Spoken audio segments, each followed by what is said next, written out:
Το Υπουργείο Παιδείας σας ενημερώνει ότι αρχίζουν οι αιτήσεις ορομιστίων και αναπληρωτών. Όλοι οι υποψήφοι να προσέλθουν από τα γραφεία της πρωτοβάθμιας και δευτεροβάθμιας εκπαίδευσης.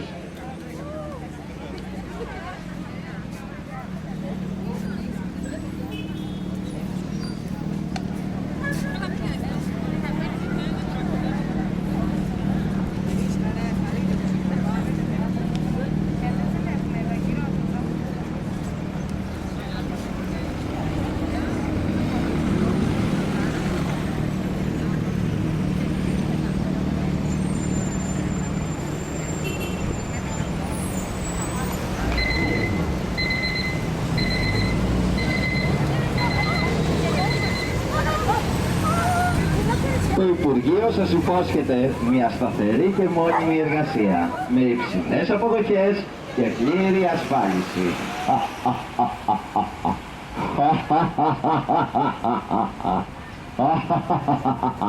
Καλή μου ορομιστή, κυνηγήστε την προϋπηρεσία για να δω ποιος μπορεί να πάρει περισσότερες ώρες, πιο κοντά στο διορισμό, για να δούμε ποιος μπορεί να πηδήξει πιο ψηλά.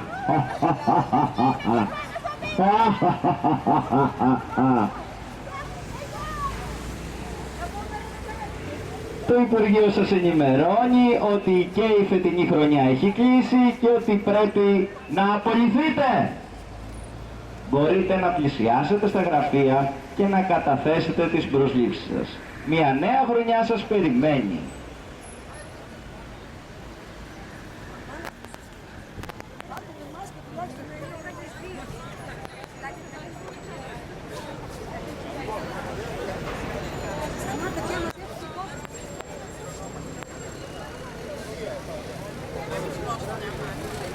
Thank you.